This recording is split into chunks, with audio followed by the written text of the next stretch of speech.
One person reaching out, offering help, can make a huge difference in your life. On this episode of KEV Talks Podcast, episode 30, Keeping the Martial Arts Legit with Rob from McDojo Life, Rob and I dive into that. What got him into martial arts, what got him into calling out fake martial arts and cult-like behaviors from folks, the future of the McDojo Life brand and program and documentary, and we talk about maybe a future where we can all meet up with our various martial arts heroes, products, and everything in a convention, just like the Computer Electronics Show or some other big thing. So thanks for coming to the KEV Talks Podcast. Please go to kevtalkspod.com to read more. I also go to BFS Gear. That's Breathe, Frame, Survive. That's the mantra that I created that I thought of is vital in jiu-jitsu, probably in life, probably in your martial art, right? We have to get that breath. We have to make space and frame literally in jiu-jitsu, but maybe in our lives too, from work, from other stressors. And we have to survive. We have to keep showing up, right, and getting after it. So thank you for getting after it by coming to the KEV Talks Podcast. Please share this episode with others and subscribe to the podcast. And we'll see you in my talk with Rob. Rob from McDojo Life. Today we're going to try and keep the martial arts legit like Rob does and learn more about him. Rob, thanks so much for giving me your time, and it's good to connect, man. Yeah, dude, I love talking shop, so I appreciate you having me on. Awesome. Well, let's do the kind of standard intro before we get into the super cool stuff or the McDojo Life stuff in particular. But where are you from? Where'd you grow up? Jacksonville, so Florida. Yeah, Duval County. I love it out here, man. Like, I can't think. I've been around. Luckily, fortunately, I've been able to travel quite a bit, and there's no other place I really think I'd love to live other than here. Gotcha. So you're accustomed to my grandfather lived in Florida in Stewart for a while. My parents actually were in Jacksonville for a little bit. So I guess you're accustomed to the often afternoon storms and rain, and you're like, oh, it's so nice, and now it's raining again. Yeah, it'll usually rain for like all of 20 minutes, yeah. And then it'll rain real hard, and then it'll stop, and then it'll be muggy as hell for hours. So yeah. I like it though. I've been to California. California has something similar, but it's not the on the clock 2 o'clock shower. Right. But California's got a little bit more of the weather I like, just not a little more of the policies I like. Yeah. Cool. So living there, from there, grew up, went to school, and is that where you, I guess, got your start in martial arts? And I know a little bit about your background from reading about it, but let's share that with folks listening. Yeah, so I started martial arts when I was 12. I was born with a cleft lip and palate, and because of that, I had to go through a lot of surgeries as a kid. And one of the things that kind of came from that is being picked on and teased in school. It just kind of happens. It is what it is, right? And one day in school, I got jumped by a group of kids, and they beat me for 5 minutes. The only reason I know it was 5 minutes was because they beat me from the time the first bell rang to the time the next bell rang, which is a 5-minute difference between classes. And then when the second bell rang, they all scattered and they kind of just ran away. But it wasn't because of me. It's just, they just probably because they knew they were supposed to be in class and conditioned to the bell. Yeah, it'd be easy to find you if you just didn't show up. Right. So 2 teachers stood there and watched the entire thing happen and didn't do anything about it. And so a friend of mine who was late to that class, I was laying there and I was looking down the hall, and I could see him coming down the hall, and he walked over, he picked me up, and he walked me to the nurse's office. He handed me a card for a free trial martial arts class, and he said, "You need this." And I took it and put it in my pocket and moved on with life. That night I went home and I asked my mom if I could do it. The card was for karate classes, a free trial. So I asked my mom, and she said maybe, which is not something my mom says. The next month was my birthday. So I received a box. It was just one gift. And when I opened it up, it was paid in full karate classes. It was 100% for the whole year, paid in full. So nice. My first class was that night on my birthday, and I celebrate every year. So every year on my birthday, I celebrate another year in the martial arts industry. Do you break a board to celebrate as part of your celebration, or no? I never kata you practice. Like, funny enough, the karate that I was in, which it's a misconception, which is always fun to talk about though. But the karate that I was in was something called freestyle karate. Well, there are over 200 different versions of karate. So when people say karate, it's not karate. Karate is like an umbrella term. Gotcha. Like you have Shotokan karate and Oshin-ryu, and you have like freestyle karate, or you have Kyokushin karate. There are a lot of different versions of karate. So not all karate practices kata. The one that I practiced did not. And then certain karates don't do board breaking. We did not. Our demonstrations were much different. But it was something that was impactful to me. It was that moment in my life was allowing me to join martial arts and then eventually get 2 black belts. And now I'm a purple belt in Brazilian Jiu Jitsu. And I fought internationally for 2 years on a martial arts team called Team Full Circle. Oh, wow. And then full contact, 6-0 amateur boxer, 4-2 amateur kickboxer. I've been at this for a long time. No doubt. What difference? There's so many. What are, not to go through each one of them, because that would be its own multiple series and shows, but what differentiates the style of karate that you practiced from kind of like me? Like people think, oh, you're breaking boards, you're doing katas kind of as the standard flow. What kind of made yours, and what was the exact style again? I apologize, that you practiced. It was freestyle karate. Freestyle, right? So, yep. Back in the day, the particular art that I practiced was a very blended art. So we had guys from JKD come in and teach us. We had Brazilian Jiu Jitsu guys come in and teach us. We had a lot of different people coming in and out of the door, because my instructor was very big on cross training and making sure that you had an open mind to other things other than just what he taught. Which I'm fortunate, because there's a lot of people who join martial arts and they say, this is the only one. This is all you need to know. Which is bullshit. Like, you should cross train, you should learn more, you should try to bring in other instructors, you should try to develop a wider palette of technique and ideas and thoughts. So I was very fortunate, and really, if you wanted to compare it to anything, it'd be like Joe Louis or Bill Wallace style of karate, where it was more geared towards kickboxing. So it was basically like kickboxing that was labeled karate. Oh, that's cool, and pretty awesome to have your mom kind of lean into, right? Like the unfortunate violence that happens, when folks are bullied, right? And be like, yep, we're going to find you a solution to be able to defend yourself, to hopefully either prevent, make it less, fight back, all the pluses that I'm sure we'll talk about of martial arts in general, of the various martial arts. Because I would imagine some parents go the opposite and then maybe over shelter their kids. And no, I don't know how you do that in the public school, if you went to public school, environment, but that seemed, and you can, hear, and probably what you do now, like such a formative thing to say, you know what, you're right. We're going to help give you the tools to deal with this, to build confidence, to do all those kind of things. Did it didn't seem like it took a ton of convincing, or was there a series of conversations you had to have before you got that birthday present with your mom?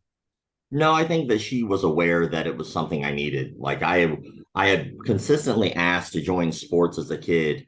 So I wanted to do baseball, but she was worried if I got hit in the face with a ball, it would ruin surgeries. Yeah. Football, well, if I got hit in the face, it would ruin surgery. So most of it had more to do with my medical condition than it had to do with sheltering. I think she really just knew how much time, energy, and effort could have been erased had I suffered an injury that was possible. I think that martial arts had opened up a window that was a little different in her eyes, because she knew about the ingrained, I guess you could say, cliches of honor, integrity, respect, discipline, and things like that. And I think that she knew I needed to be involved in something. Because at that point in my life, all I was doing was just doing school, then going home, playing video games, and then that was it. Yeah. And so that lack of social interactions outside of school is not healthy. And then on top of that, just sitting down playing video games all day, also not healthy. So I think she knew I needed some kind of an outlet. And I'm grateful that she chose that as the outlet that she would allow me to do, which is funny, because ironically enough, it's one of the only sports that you're guaranteed to get punched in the face. It's like, those other things are possibilities. This one's going to happen. So, and then, I had I pretty much started fighting right at 12 after when I was 12 years old. My first competition was a month after that.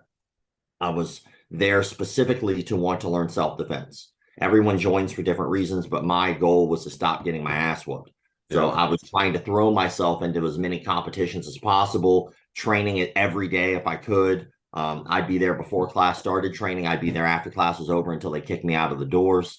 And I was there all the time. My mom would not drive in the rain. And so whenever it would rain, I would find rides to go there. I was always there. And then after that, I started full contact when I was 15 at a local nightclub called Plush. It was a 21 and up bar. They used to do these things called Friday night fights where they would just let anyone in the crowd join to fight. Nice. And of course, it was just a bunch of drunk people. Yeah.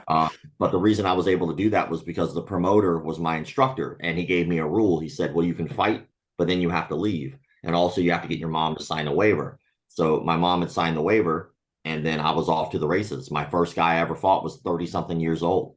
I was Holy 15 smokes. kid, because it was a 21 and up bar. Like anyone in there had to be at least 21 and up. So that's where I kind of cut my teeth in full contact and learned what it was like to have a rowdy crowd. And they were definitely smoker fights.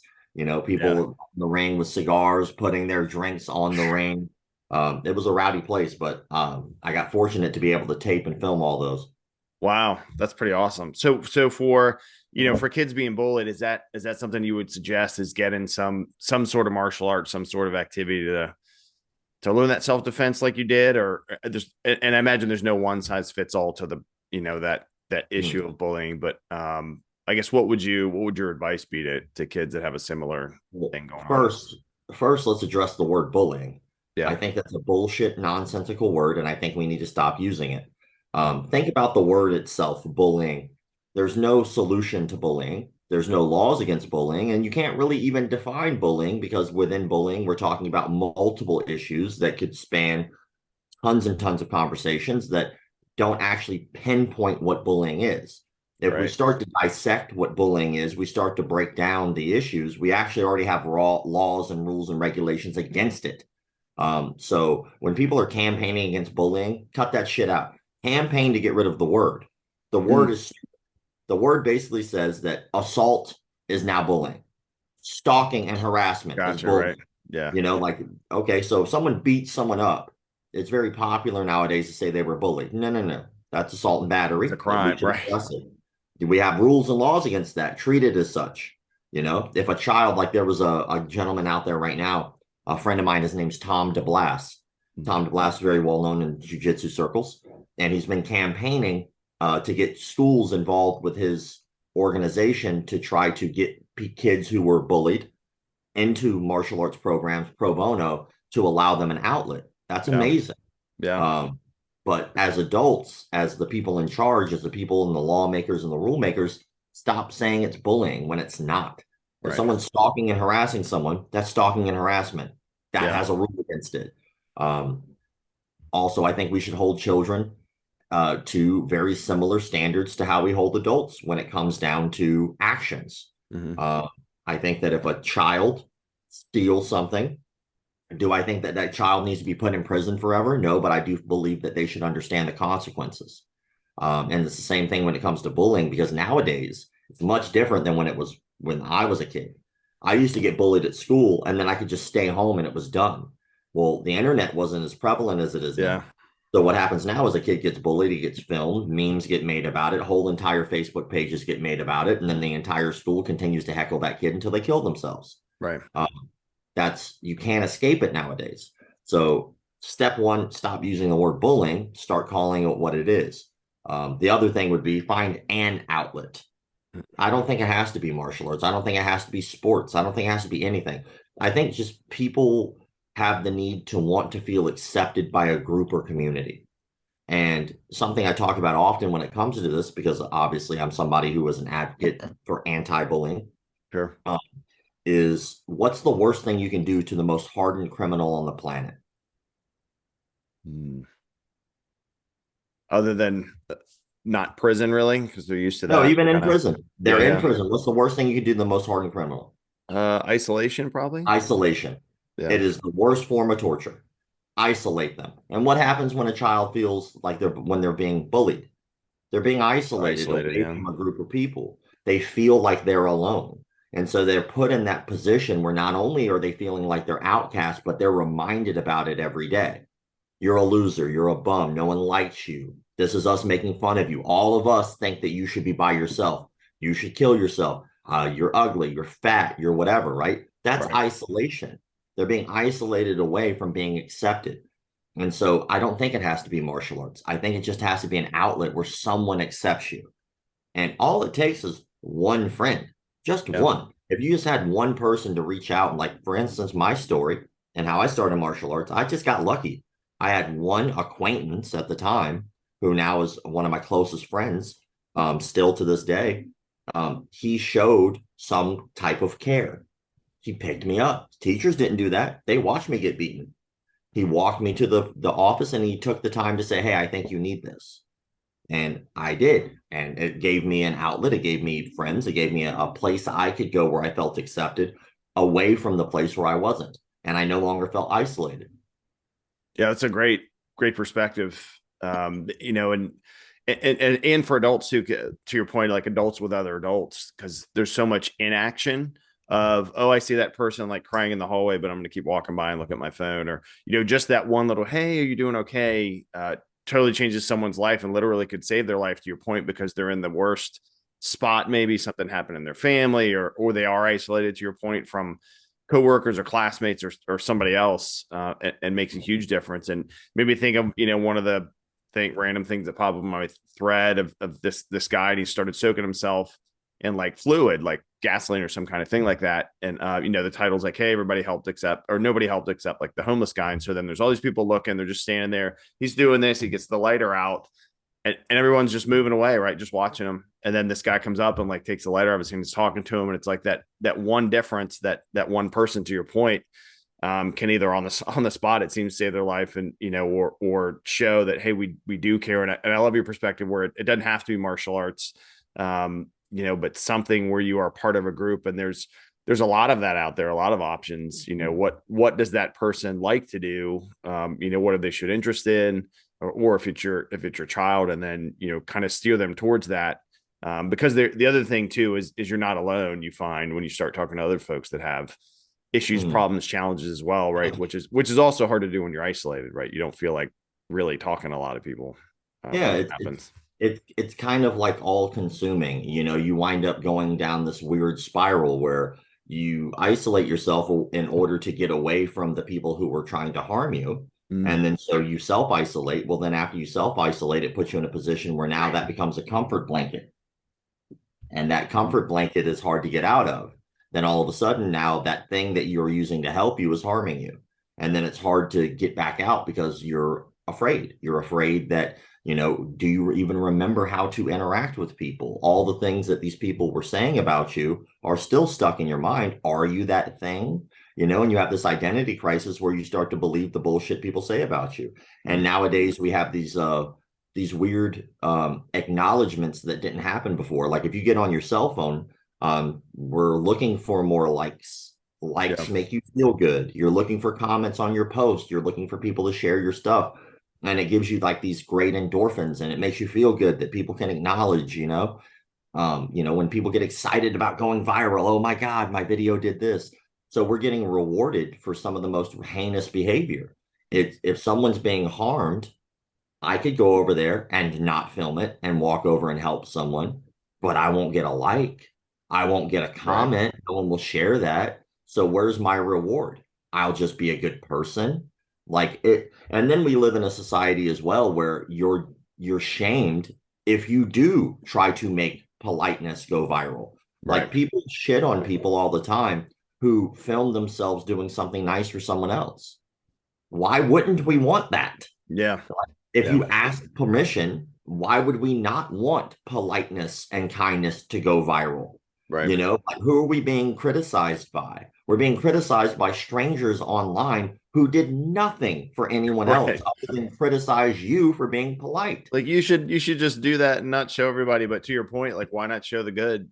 I mean, why not? So much crap out there. Exactly. So it's okay that someone can share a picture of a child being beaten by 7 people, which, by the way, I'm going back to the Tom DeBlas thing where he's shown that because he's showing that as an example of, hey, I'm going to help this kid. Somebody tell me who this kid is so I can get the program. And it's worked. He's gotten several kids in programs, but it's not okay to film giving someone who's homeless a blanket. Right. Like Oh, well, that's embarrassing to the homeless person. Yeah, I'm sure the homeless person is going to Right. go on their Twitter account tomorrow Right. and they're going to go on their cell phone and go, oh my God, all these people know I'm homeless. They Right. know they're homeless. What they need is someone who's kind to them. They Right. need somebody to do something for them. And if I go to work, anyone out there, by the way, feel free to do this. Stop getting paid for your job. Just stop. Stop accepting paychecks. Right. Oh, well, I can't do that. I got to feed my family. Oh, I thought, oh, so you don't love what you do. That's how the internet works. Yeah. It's like people go, oh, well, if you loved it and you wouldn't do it for the money, like, bitch, stop doing getting paid then. You do what you do for money. Right. Like, that's not how the world works. Things aren't free in life. Right. Yeah, it's a shame because if we It is. made kindness go viral, if we had more people being rewarded for good behavior, then what we would have is more good behavior. Yeah. So it's very simple. Risk reward, right? If Yeah. I film a video of someone getting beaten and shot, that's going to go viral. If I film a video of somebody getting $20, yeah, maybe a couple hundred people will watch, and 10 of those people are going to criticize the fact that you did it. And it's Right. going to make you not want to do that. So it's astonishing to me people's mentality because of the internet and these echo chambers of strangers who don't affect your day-to-day life whatsoever, but they affect your actions by criticizing, you Yeah. know? Yeah. Yeah. It's definitely I'm 49. So same, like none of this existed, not even close. And then having, a teenager and two other sons that just are in this world. And it's like, hey, remember, like, that's not the real world. It's cool, right? Share things. You exercise, great. Share that, inspire others, all that. But don't let that drive your decisions you really make, because it's not great. And, I have other family members that are younger too. And it's so influential. And to me, one of the great things, and I mentioned this with, I talked to Travis Modal, Elbows Tight. I know you've talked to them and about, this kind of stuff is the advantage of social media and podcasting and stuff like that is good. I think transparent, open discussions and sharing that positive. So hopefully more of this is out. Just like, again, I think a lot of the great work that you've done, or all the great work you've done with McDojo Life, right? Exposing, false martial arts that are dangerous. I mean, some of the stuff, and I'm sure plenty of folks, that are listening have heard it and seen it, is just, you actually try that in a real situation and you're going to die, right? In some instances, or get hurt severely, or, that runs the gamut of everything. And then, to your point, showing, some of the videos, which are stomach churning of adults, throwing kids, right. And some of them die or hit, just all this crazy stuff. And let me pause for a second. For you mentioned the Time to Blast work. Is the best way to get in touch with him to do that, like on his Instagram or something? Is it called a specific kind of effort to get kids or other folks into that? If you go to his Instagram, I'm sure there's tons of information. I know there's tons of information about it on there. And Cool. All the contact information and stuff like that will be located on his Instagram. I highly suggest people back that program. Yeah. It does nothing but good for the community. I really love seeing those grassroots movements between martial arts schools. And again, he's a jiu-jitsu instructor, right? So of course his network is jiu-jitsu. Yeah. But it doesn't have to be jiu-jitsu, and we don't have to just leech on to his program. It could be anyone can do this. Anyone can go to your local school as an instructor and say, hey, I would like to offer 5 pro bono spots at my martial arts facility for kids who are being abused at your facility, at your school. Oh yeah. Kids who are having hard times, send them to me. I can only afford X amount of spots, right? Because it's a job. I get that. Yeah. But if you could have one scholarship a year, where you go, I'll teach one kid for free a year. You just change. Well, imagine how many martial arts schools are out there. Yeah. Now start multiplying that up and see how many kids that you can affect. Yeah. You don't know the power of what you do. Like, again, my friend didn't think he would be making McDojo Life eventually. That wasn't the point. Yeah. My friend helped the person who needed help. And then luckily, because of that, I've been fortunate enough to be able to get lucky and on top of that, bust my ass to be able to have a platform that I can help people. And because of his one act of kindness, we've been able to get people thousands of dollars back after they've been ripped off from athletic apparel companies in the martial arts industry who did not pay and did not send money out. We've been able to have coaches removed who were abusive. We've been able to shut down martial arts studios who wind up having pedophiles inside of them. We've been able to go after these these news stories that enlighten people and help people make better decisions when they're joining a martial arts school. That's all because of one act of one person. Yeah. So you never know who you're affecting when you do one kind act. And imagine if more of us did that.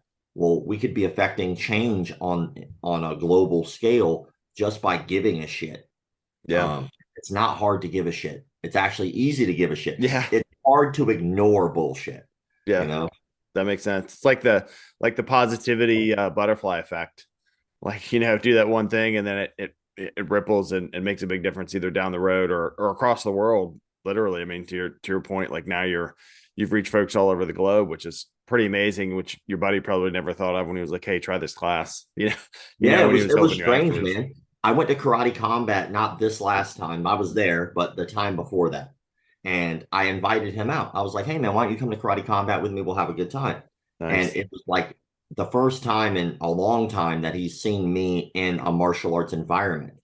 And it was kind of cool because a lot of people were walking up and they were saying hello and we were taking pictures and we were talking about things. And we had dinner with Boz Rutan and the president of Karate Combat. And we were, it was like this weird thing where he got to witness like me being like a kid who was getting the shit beat out of him to being somebody who's recognized in an industry. Yeah. And that's all due to one act of kindness. That's great. Is Karate Combat, I know Boss Rutan comments and stuff. Is Wonderboy Thompson also involved in that or no? He is, yeah. He's a commentator, what they call the sensei. So usually they have like 3 guys commentating interchanges. Sometimes it's Wonderboy, but he's obviously he's getting ready for a fight. So I'm rooting for him. If he wins that fight, that means that he has a title shot again, which I never thought I'd see him get again. But after the complete clinic he put on his last fight, which is funny enough because I was in Miami for another event when I watched his fight. I hunted Miami for one bar I could find, which was like right off the beach, like the strip right there. So everything there was like expensive and they didn't have the fight. So I just went like 2 blocks down to a local bar and they had one giant TV that was hosting the fight. Right when I walked in, that was when the first bell rang for his fight. Nice. And I was like, oh, we just made it. I got to watch the entire thing. No one in that bar gave a shit about the UFC. It was just me, Robin Black, and I think Matt from Epic Roll Apparel, and like one other dude. And we're just glued to this TV and watching him put on just like this beautiful art piece of a clinic of him kickboxing and showing off sport karate and his karate roots. Like that is the Stephen Thompson I know can be a title holder. And so I really rooting for him. I want it so bad for him.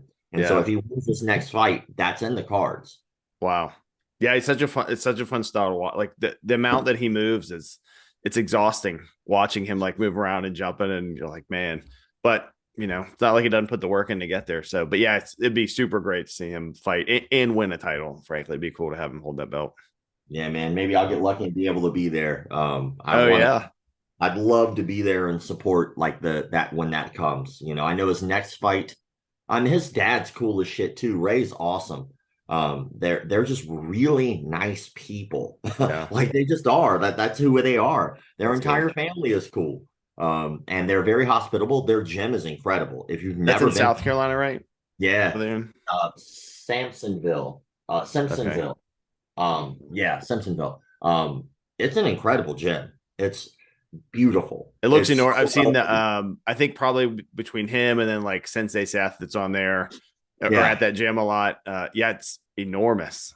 I mean, it looks pretty awesome. That, Icy Mike and Sensei Seth do so much work together. And they every once in a while will have like a gathering and they'll just bring in all these different YouTubers to come and train together. And it's at Icy Mike's gym.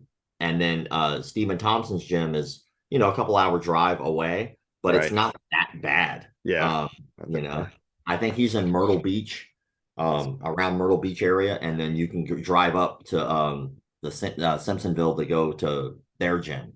Gotcha. And it's like really awesome gym. I thought I was in the wrong place. I like pulled up and they had, I thought I was like at a restaurant because when you pull up, it's a huge building. And that building is their building. And I thought it was like, this is a strip mall and there's going to be like, it's going to be in there somewhere. Nope. You pulled up, there's like tables and chairs outside, which is what made me think it was a restaurant. And I Oh was like, yeah. well, that's weird. So I pulled up and I walked in and I was like, no, this is it. Beautiful, like full on like coffee shop in the front lobby, like straight up Starbucks in the front lobby, right? Dang. Multiple TVs where you can sit in the lobby and watch any of the dojo floors that they have. Multiple, I think 4 or 5 dojo floors right there on the main strip where they have curtains that will drop and raise and lower to Like separate separate them. Oh yeah. classes. Wow. A beautiful audio system where if you're standing in one of those dojo floors and the curtain drops, you can't hear the music next door. No Um, kidding. they have That's a pretty neat. full after school program that is separated almost. So it's like almost in its own little building that you have access to through a door. It's so when the after school kids come in, it doesn't interrupt anything going on. Cages, Wow. mats, bag racks, like you name it. It's a beautiful facility. That's cool. That's good. Good. Put the work in. It seems like they're always giving back down there too with all those programs in the gym and everything. Mm-hmm. Good Um, people. yeah, that's cool. And speaking of giving back, your McDojo Life journey started, I know, a little bit from us talking, and then looking it up from another conversation with someone that kind of asked why something wasn't being done. Can you kind of touch on that? What sparked off the whole McDojo Life? Yeah, Path? absolutely. So I was in Jiu Jitsu at the time, which is still the current art that I've been working on, although I've been slacking. So it's a weird job that I have. But I wound up going at the time. I was at a Jiu Jitsu program. I was a striking coach there. I was a kids program director, and I was also doing like the back end admin paperwork and stuff like that. So I wore a lot of hats there. And that day I was there for admin work. So I'm on the computer, like punching in contracts and following up with people who hadn't shown up or things like that. And my boss calls me and he goes, "Hey, man, I'm not feeling very well. Could you do me a favor? Could you teach this class?" And my boss, to this day, I think it's the only time I've ever seen him sick, ever. It's like a machine. So I was like, all right, cool. I'll teach the class. So I taught like an arm bar, triangle choke, and transition between the two. And then we sparred. And then afterwards, because it was a noon class, most people during a noon class either don't work that day or they have to go back to work immediately, right? Yeah. So, Yeah. but most people just don't work that day. So I'm there and we're just kind of chit-chatting after class, and we got on the subject of McDojos and what that was and all that, and the McDojo stories. And everyone left except for one guy. And that particular gentleman, it was his second class ever. He did a free trial class, and this was his first official I'm a paid member class. Signed up. Nice. So he pulled me to the side and he goes, "Hey man, I'm a little embarrassed. I don't know what a McDojo is." And so I told him what I believe a McDojo is, which eventually became the basis for the 5 rules of the page. And then he just asked a very simple question. He goes, "Why doesn't anyone do anything about that?" And I was like, "I don't know." Like I have no answer Yeah. for you. But it went down a rabbit hole in my mind I couldn't get out of, which I still, I guess, never have crawled out of that rabbit hole of that question. Is there is no regulating body to the martial arts industry. That does not exist. There is no standards in this industry. There is no requirement. There is no certification that you need to start a martial arts school. You literally can start a martial arts school with no martial arts experience. And as long as you're charismatic enough, you can convince people that you have some type of a skill. Right. And history has shown that that is 100% possible, that you can be successful as an instructor in martial arts and never have trained martial arts. It's fascinating to me. So like that night, I couldn't get it out of my head. So I started researching like, well, what has there been? And the only thing I could find was a thing called Bullshido forums. And Bullshido forums was like a really big deal back in the day. Yeah. But Bullshido Forum since then has kind of like tried to branch out into bullshit of all kinds instead of just martial arts, Okay. which I feel is almost impossible to do unless you have experts in those areas. Everywhere, yeah. Yeah, so I stay in my lane. I just stick with fake martial arts and cults. But when it comes to what they were doing, I noticed a thread. No one had actually defined it. Everyone had different ideas and thoughts of what a McDojo was. No one actually defined it. And a lot of the arguments were very semantical. A lot of the arguments were very like individualistic. Like somebody would be like, "Oh, that guy got his black belt in like 3 years. He's not a real martial artist, or he's not a real black belt." And I'm like, well, that's a bullshit statement. Like, what about BJ Penn? He got his black belt in 3 years. Are we saying he's not a legitimate black belt? oh, well, no, well, either it's a rule or it's a guideline. And what you're telling me is it's kind of more like a guideline. And if it's a guideline, we need to stop labeling it as fact. Right. It's not. It's basically just saying, well, he doesn't art, I don't do. So I don't respect it. Well, why don't you Yeah. just say that? Don't sit there and say it's a McDojo when it's not. Or people will say, oh, they charge too much. They're a McDojo. Do you think Lamborghini gives two shits that people think they charge too much? No, they're charging the value of what they feel their car is worth. Right. And a lot of martial artists, unfortunately, are working two jobs and they're still not getting fined and they're still not getting paid well from their school. And I've noticed just in the last, over 26 years in this industry, but 10 specifically with McDojo Life alone, that most McDojos are not financially successful. They're McDojos because they choose not to learn business. Like almost every school that I've seen that is financially successful, almost, is not even close to a McDojo. It's not, it's because if you start looking at what requires a good business to run, you start looking at things that require a good martial artist, discipline and dedication and hard work. Whereas the people who don't run a good business, they show up right before class starts. They leave right when class is over. They never clean the mats. They never worry about budget. They never worry about background checks because they don't care. Right. So it's a breeding ground for a cult where it's like, oh, that guy charges too much. We build world champions. Well, what about the guy who doesn't want to be a world champion? That's about as useless as a dick on my elbow. He doesn't want that. That's not what he's there for. And so you wind up getting these weird cults that breed not from the standard traditional idea of what a McDojo is, but from the opposite. It's fascinating to me. And I really have been fighting as hard as I can to try to redefine what people believe in that aspect, because that's being passed down by people who don't know what the fuck they're talking about. Right. Yeah, it's one of many great points that you've talked about is the perspective of, well, my art is better because of this, right? Or that one's invalid because of that, without kind of the more open mind of, everybody's art is kind of their own, right? And certainly there's different applicability depending on what you do in situation and this and that, whatever. But to say that there's like a superior, style over another solely seems a pretty single-minded way to look at martial arts in general. And it's a disservice to students when we think that the only reason they're there is to learn how to beat people up. Yeah. That's projection. That makes a poor coach. A poor coach pushes the agenda of what they want onto their student. It's also starting to be a breeding ground for a cult at that point, but that's a different story. But a good coach is going to look at the individual and say, what do they want out of this? And do the best that they can to provide that individual with a stepping stone to get from point A to point B, using martial arts as that bridge in order to help them reach their goals.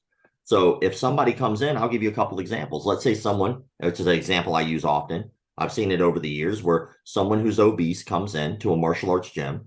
They've been isolated. They would like a sense of community, and that's something they're reaching out for. And they walk in and they go, man, my doctor told me I need to lose 30 pounds on my own so I can get a gastric bypass or a gastric sleeve. But they said I had to do some work on my own. And I know that if I go to a gym by myself, I'm not going to do the work. I know that I cannot afford a personal trainer and a dietitian. So martial arts seemed like it'd be fun. I'd have friends and I could lose the weight. And of course, if you are a coach and you think the only reason that they're there is to fight, and you start shoving that agenda down their throat, they're not going to keep showing up. They will not reach their goal. They will quit on you. And the average martial artist drops out at it a year. Why? Because I think the average instructor tries to shove their own agenda down their student's throat. We should look at what the student wants and help guide them. And next thing you know, this guy loses 30 pounds. Let's say he joined a keto.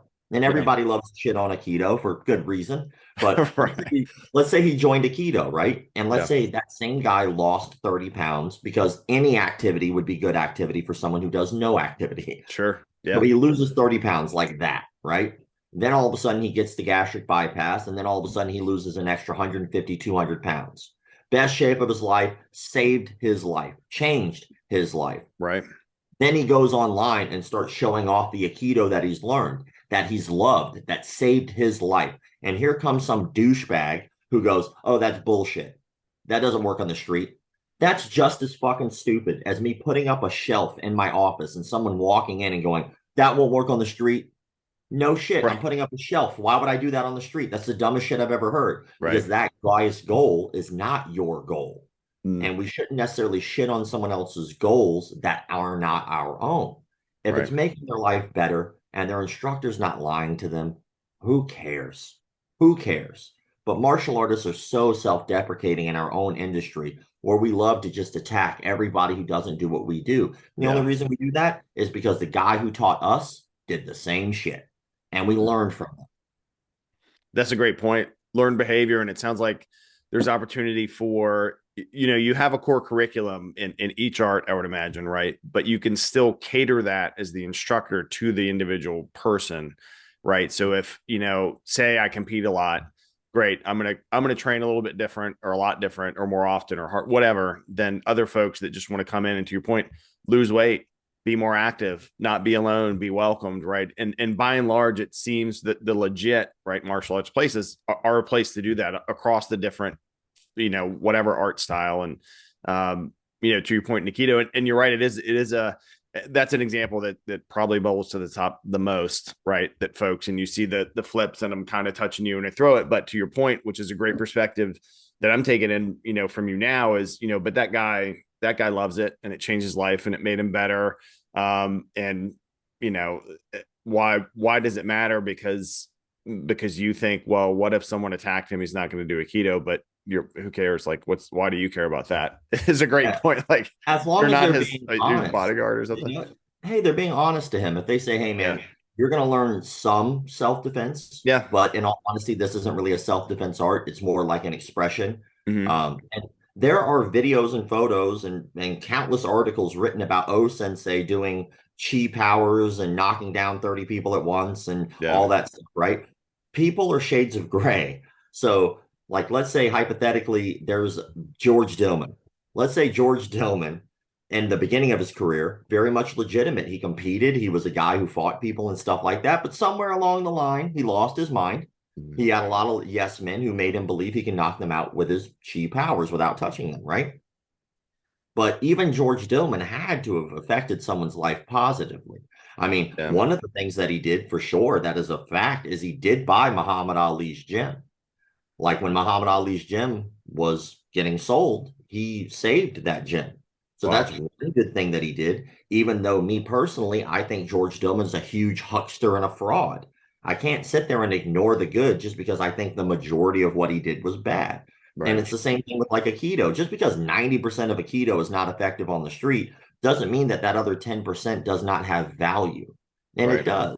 I can laugh at certain shit, but I can also give a nod of respect to others. Yeah. Like, Dana White. Dana White does some of the most incredible things for the MMA community and martial arts community. I mean, he really did make MMA what it is today in the United States, but he still slapped the shit out of his wife. So I can like him for things that he has done and hate some of the behaviors that he has done as well. People are shades of gray. And it's just something that I think people have a hard time doing. I think people have to flip that switch in their mind. They can't be on the fence about anything. And the truth usually lies on the fence. That's a good point. Good perspective. I mean, and along those lines, a lot of stuff's called out. It's pretty obvious, but it has an impact on the folks that are called out, right, on your channel. And we kind of touched on this. So do you get a lot of backlash from folks that are called out in videos or, for, being labeled as McDojos or from the flurry of comments from other folks when a video is posted on there, but that you directly get from some of those folks? Absolutely. It kind of comes with the job. I didn't think about that when I first started the job because I didn't know what I was doing was a job. Yeah. I started it as just like, oh, this seems like the right thing to do. And I started writing like long form articles on Facebook before Instagram was like doing anything other than just photos. And for me, when Instagram came out, like I was just doing memes on there because I couldn't get anything done that I needed to get done, but Facebook allowed me to. Right. I wasn't doing anything on YouTube. And I noticed like over the years, I guess because I just stayed consistent and I don't stop, it feels like I've built a house one brick at a time. Like every day, I just lay one brick and then I move on with my life. And then I lay another one. Next thing you know, I have a room and I'm like, oh, this is cool. Like Nice. people know this room exists. Now you have a whole house. All right, cool. And now we have a block. Right. So you affect people through these daily grinds. But like you were saying, sometimes they do get a little butt hurt when you start calling their instructor a fraud. Like cults are a strange thing because we have cults in everything we do. The root word of culture is cult. So in our culture is made up of a lot of cults. If I post a picture of a puppy tomorrow, I guarantee you there'll be at least 10 people that make that political in some way, shape, or form. Right. Those people are in a cult and they don't know it. And it's hilarious and sad at the same time when I post something and all of a sudden this guy goes, oh, I bet you they voted for Trump. And then like 10 comments later, somebody goes, I bet you they voted for Biden. And in my mind, I go, you're both in a cult. Right. You're both in a cult and you're not aware of it. And it is sad. Right. But when you call out the cult, well, then all of a sudden you start to get the backlash. And it's the same thing. When someone criticizes someone, people who like that person will defend them. Right. What they don't understand is sometimes they're showing cult-like behavior, where instead of just going, well, you said that about Steve. Steve can defend himself. He's a grown-ass man. They hop in like they feel obligated. Like I have to defend the cult. I have to protect. Gotta say something. Yeah. Yeah. And you don't have to say shit. You just move on with life. Oh, well, he said that. Don't agree with that. If I say anything, they're not going to agree with me back. So I'm moving on with life. But people can't do that. So I called out like a guy named Edon Abelnick. Edon Abelnick runs a thing called the Kala system. And he shot a student doing gun disarms with live ammunition. That's a fact. He even made a video talking about the fact that he did this. He lied on his resume. He got caught, and then he blamed it on the people who built the website, but he never went back and changed it. So he got caught with that. He got kicked off a gun range doing gun disarms with live ammunition. That's a fact because I spoke with the gun range owner. I spoke with the special forces, one of the gentlemen in the special forces unit that he claimed. That guy had never heard of him a day in his life before he got on the internet. So he got caught in all of these lies. Oh, by the way, he did multiple seminars around the world where he had people paying full before the seminar. He never showed up and never gave refunds. Also a fact that he admits to. And even though I had evidence and proof of everything that I said, his cult followers went in droves to comment sections defending the man. Yeah. And again, you can like him for the things that he did good for you, but you can't sit there and say he did not do the bad as well. Right. That's the problem with martial arts is we put these people on pedestals we've never met. The moment we walk into a building, the guy with the black thing around his waist that's tied, we automatically go, that guy has honor and integrity and respect and discipline. How the fuck do you know that? Instant you status. Don't know that. Right. I would never do that to my barber. I wouldn't be like, that guy, discipline. You know, I'd never go to my mechanic and be like, this is the most honorable mechanic ever. Like, no, he's got a job. Martial arts is a job where they're trying to teach you things. And of course, it can be deeper than that, but anything can be deeper than that. Art can be deeper than just taking a pen to pencil or pen and paper to pencil. You know, it's not how it works. So martial arts is like this one of these things where we're just giving people virtues for no reason.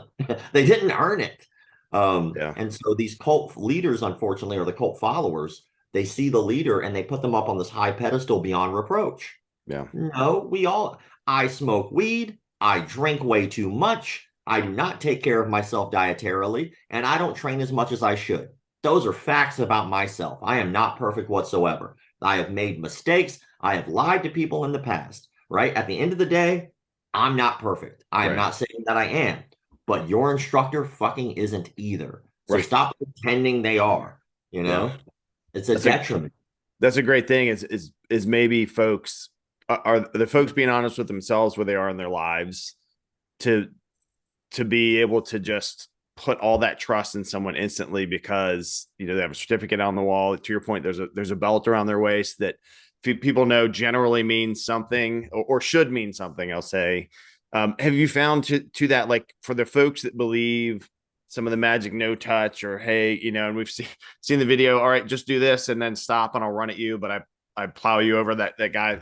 Is it just generally folks that seem to need something, like they want something to believe in, to be belonged, like we talked about earlier? Is there a common thread that you found, or have you seen that aspect of not necessarily kind of the leaders of the cult, the McDojos, but the followers? Have you found trends in those folks as well? Well, so I've been working on a documentary for a couple of years now. We worked on crowdfunding and getting everything started right before COVID. And right when we were about to film, COVID hit, and that sidetracked it for about 2 years. Yeah. For anybody who forgets, COVID was that little thing that happened, where people were terrified for their lives, and martial arts schools were all closed at that time. Mm-hmm. Regulations were making it so difficult. So we had to put that project on the sideline during that time. And then now we've been full steam ahead with it. I mean, we're going good now. Nice. We've got Jocko Willink as an executive producer of our film. Dang. Adam, Nice. the president of Karate Combat, Good. came on board. Yeah, man. The president of Karate Combat came on board with us. So we're working on the agreement now.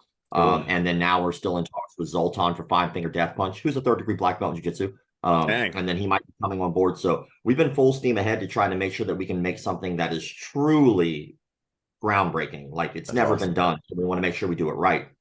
And that ain't cheap.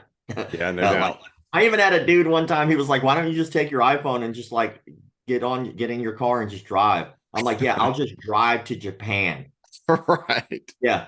I'll just eat nothing while I'm there. Oh, all those cost money, huh? Oh, yeah. So the sound quality will sound like shit because I don't have a sound guy to master it. Okay. Right. And the iPhone, if I get a little smudge on there, all of a sudden it looks like dog shit because I didn't get a real camera. Yeah. Okay. Like, you get out what you put in, right, friend? Yeah. But when we were doing the documentary, the reason that I brought it up is because we did get to interview cult experts. Oh, good. We interviewed a psychologist. We interviewed literally a guy who is a high up in the Catholic Church who was a cult expert. We also interviewed a gentleman or a woman who is a psychiatrist, and she had like over 20 cases of people come to her who had to be helped because they were inside martial arts cults, from things like rape, fraud, pedophilia, and even things like waterboarding, multiple cases of waterboarding, which is wild. Yeah. Apparently, yeah. It's like people who were never in the military all of a sudden think that you're going to try it. Yeah. You're going to waterboard you. Like, no, that's dumb. But I've never been in a street fight situation where all of a sudden I had to be waterboarded. Right. Like, it's the dumbest. Anyway. So but during those conversations, we started to learn a lot about what makes a cult. And I actually have an interesting thing is most people do not believe they could fall victim of a con man. They truly don't. People do not feel they could fall victim of a con artist or a cult.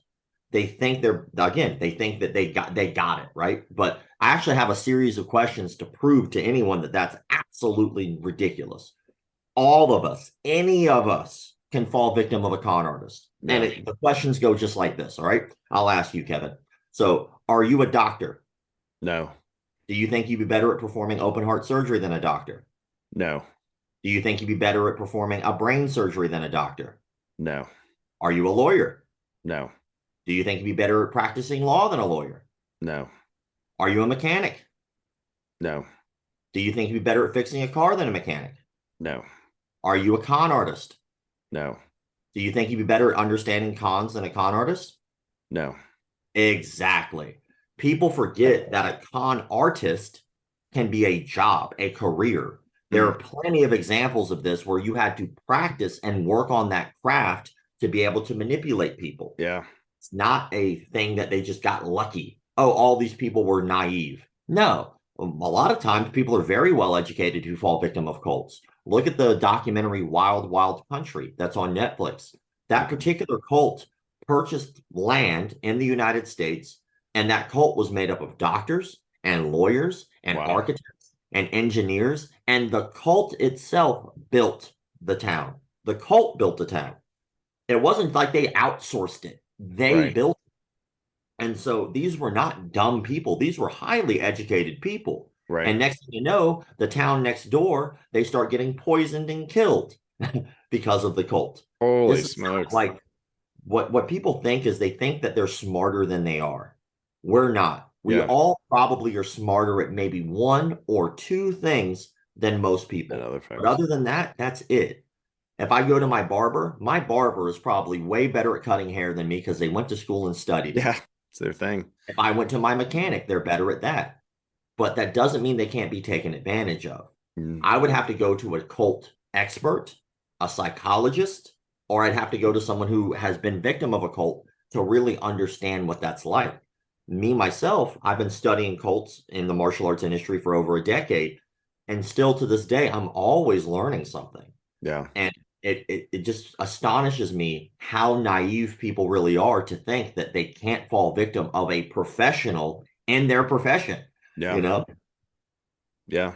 That's a good point. And depending on where you're at in your life, what's happening, maybe you have that opening that's like a need that needs filled, right? And that person knows how to work it to be like, oh, I see a gap where I can fit in and get your money or make you do this or something, right? Joshua Fabia is probably a prime example of somebody who did that to two people, did that to Diego Sanchez and Stephan Bonner. He started the School of Self-Awareness, even though, ironically enough, Joshua Fabia has no self-awareness whatsoever. He took advantage of Diego and quite literally fucked up the tail end of his career. Now, Diego... That's who was his manager in his last fight? One of his last couple of fights or something? Yeah, like when he was doing MMA. Right. And what's astonishing to me is that all the red flags were there. The public, the world was saying, dude, this guy is ruining your career. Please, look at this. But you have to remember that's not how it works. There's this term called cognitive dissonance. And for anyone who doesn't know how that operates, let's say we believe that we were told from the time we were a child that the sky is red. And we never met anyone else to say the sky was blue. We never did. 20 years goes by. Sky's red, sky's red, sky's red. Then you go move to a new city out of your cult. And then all of a sudden they go, hey, man, the sky is blue. And you're like, it's ridiculous because you've had this thought ingrained in your mind for 20 years. Right. Now you have to make a decision, which is literally what the whole entire Matrix movie is based off of. Do I continue to believe the lie, even though I know it's a lie? I have proof. Definitive facts that is a lie. People have shown all the evidence. Do I continue to believe the lie?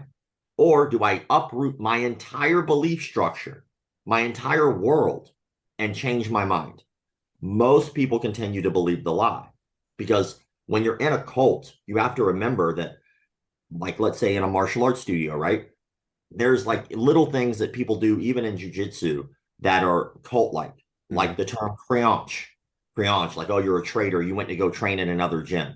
Right. If you believe that's a bad thing and you've been convinced that's a bad thing, when someone tells you that it's not a bad thing, you'll fight to make sure that your belief stays what it is. Or the gauntlet where people get a belt promotion, so they line up on either side and they whip you with a belt. Right. That has nothing to do with jiu-jitsu. Right. Nothing. Right. But if I told anybody that that's bullshit and they went through it, they'll fight to the death to tell you why that's appropriate, even though it's not even close. Yeah. But they'll fight for it because they were taught. That's what they believe.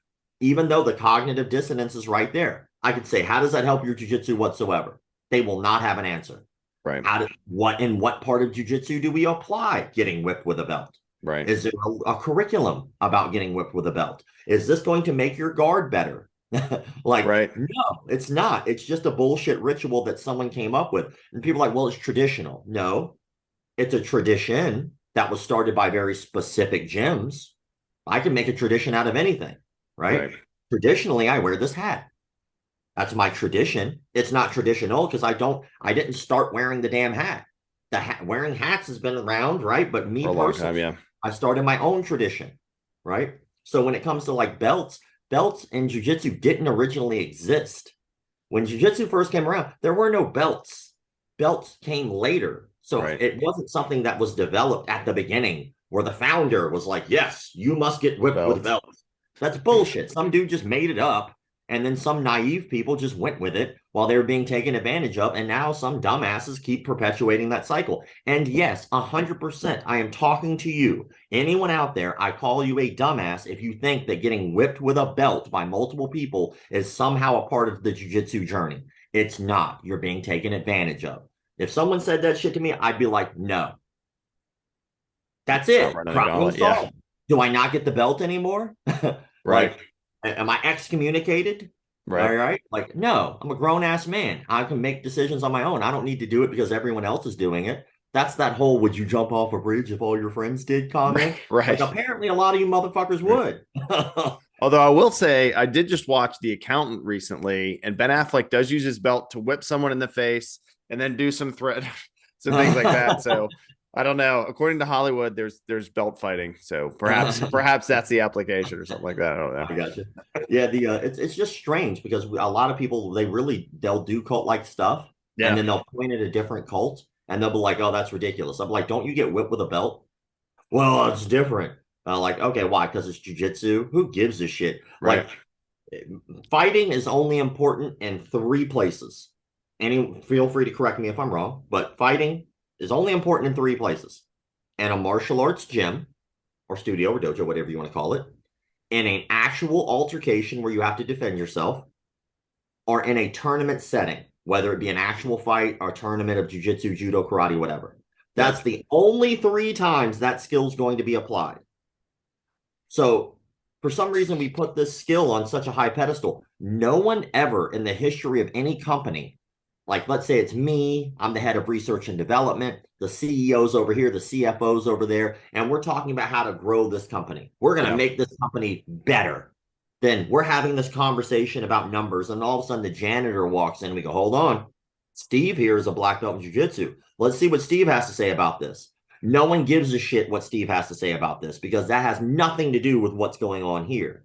It does not apply with what Steve will say. We can't put our stockholders and shareholders in a rear naked choke and hope they just pay us more, right? Yeah. So that skill is not really that useful until you need it. Kind of like swimming. Swimming is only important when you're in water. Right. That's it, right? Fighting is important when you need to fight.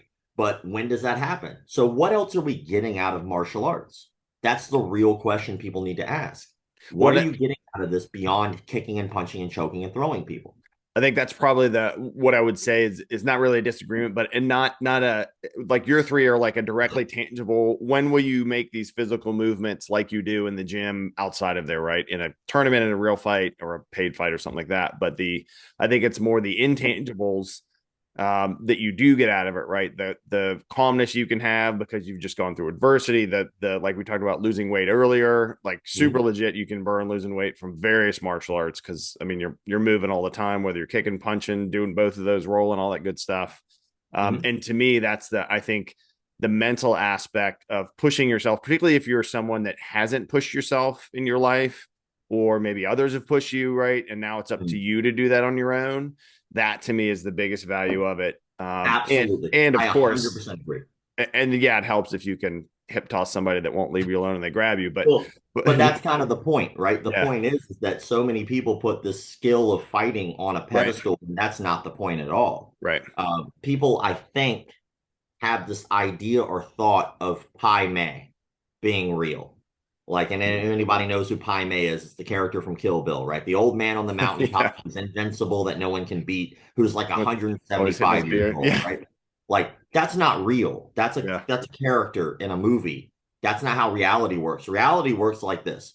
You can start at a young age, and eventually maybe you can go well into your 30s and even into your 40s. And hell, you got guys like Yoel Romero who he might be able to do it because he's a phenom in his 50s, right? But when it comes down to it, most of us, our bodies are going to deteriorate as time goes on. No matter what techniques you have, if you've had a stroke, if you have cerebral palsy, if you're missing a limb, if you've broken certain things, if you have arthritis, the list goes on of issues that could come up over a long period of time. So what did you get out of this other than fighting people is kind of the point. And you just mentioned a whole bunch of good things that you can get out of this other than just fighting people. And I think that when people start to realize that early on, yes, learning how to defend yourself is an important skill. But if that's all you got out of this, I truly believe you wasted your time because that skill will diminish over time. Yeah. Other things might not. Your ability to teach people. Yeah. Did you help someone? Did you, like, for instance, Tom DeBlas? He's not fighting MMA anymore. So what is he doing? He's using his platform to help kids who are in need, to get them in programs to help them. Well, I can't think of anything too much better than that in terms of using martial arts to help other people. And it had nothing to do with he himself beating people up, So I just think that people maybe need to look at martial arts a little differently, and then maybe we'd have more respect for other martial arts. Yeah, absolutely. And to that, for adults that are in martial arts.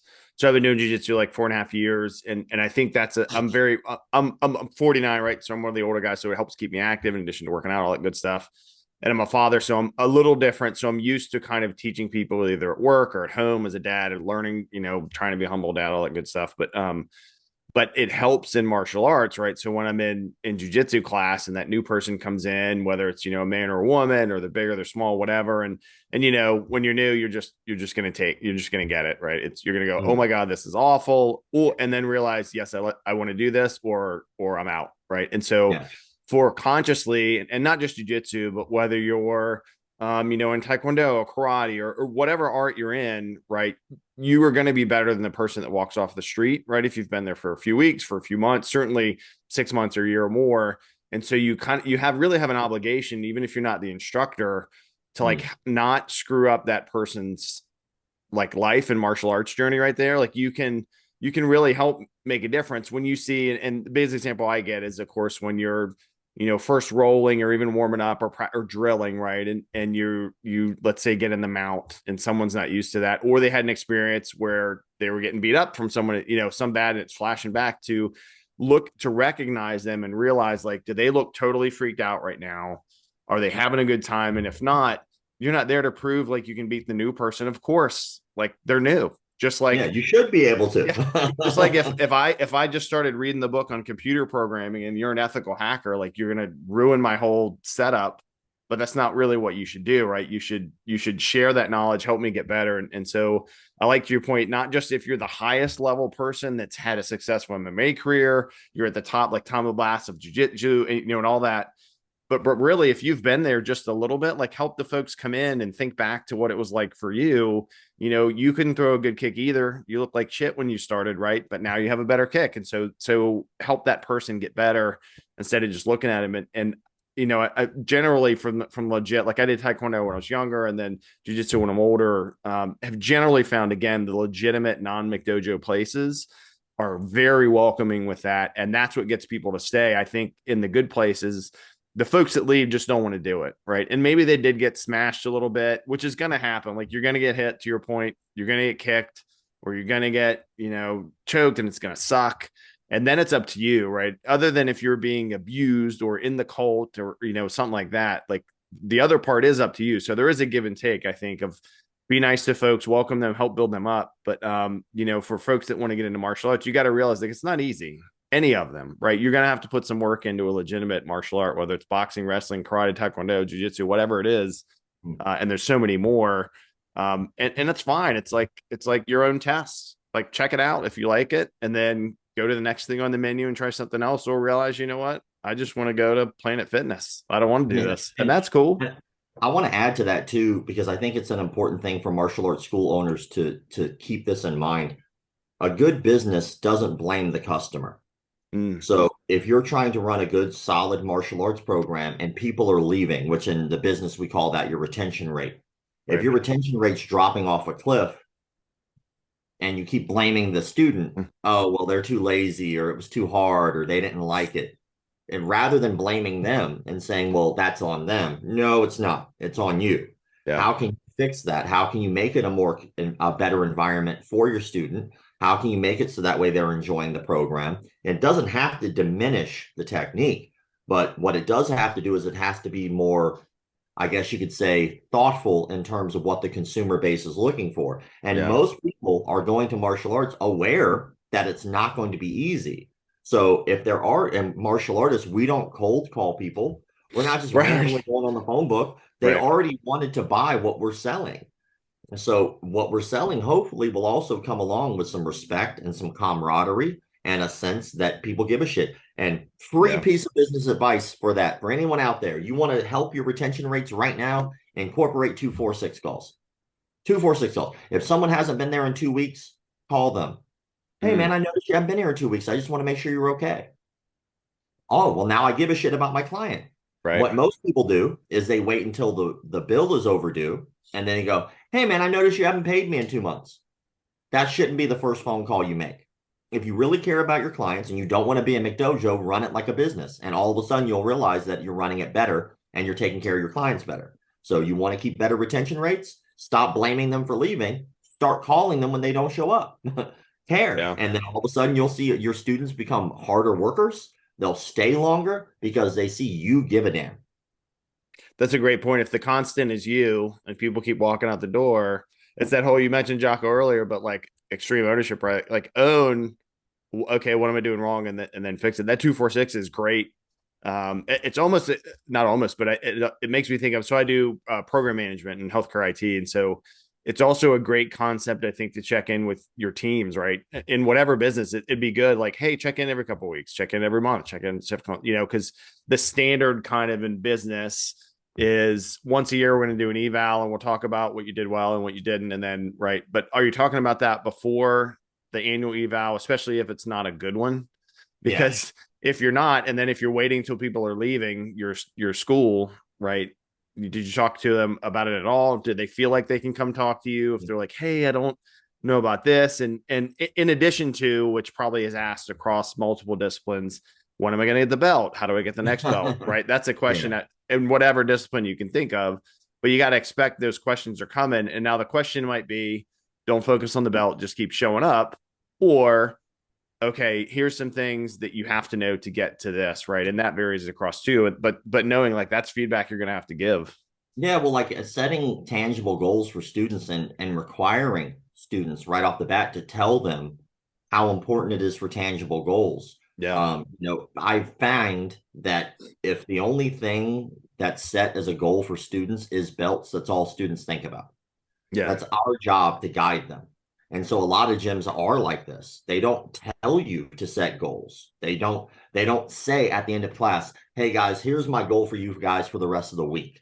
I want everyone in here to try to get at least 3 sparring rounds in after class. You don't have to get them in right now. You got a whole week to get it done. You can get all 3 in the day if you want. But my goal for all of you is to get that done. That's a tangible goal. And most places don't set that. And they don't put the importance of setting tangible goals onto their students.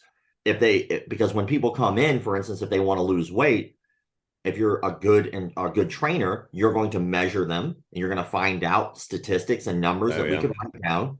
And then we're going to come back to the table in a week and we're going to do that again. And then we're going to come back in another week and then we're going to do that again. And I can say, oh, dude, this week you lost 5 pounds. That's a tangible goal that I could see you getting closer to where you want to be. But with martial arts, they go, well, when do I get my belt? Oh, well, you'll get it when you get it. Well, how stupid is that? Yeah. Like, okay, well, what about, like, how about this? What I'd like to see out of you is I'd like to see you do these things. If you can do these things, I think that would get you a step closer. And then you do those things because you were guided by a good instructor. Right. And then all of a sudden they go, okay, you did those things now. That's a good start. Now I need you to see you do these things because I know you can. Then you start. But if you keep setting those tangible goals, or at least instill the importance to your students that they're there, they'll set their own goals because everyone has different goals. Next thing you know, you have somebody who stays with you for years. Long time. Yeah. That's a great point. I think a good supplement to that is the ownership part of it is to journal, right? Like I have I daily journal better than I jiu-jitsu journal, frankly, but saying like, what do I want to accomplish? What should I work on? What am I doing well, not doing well?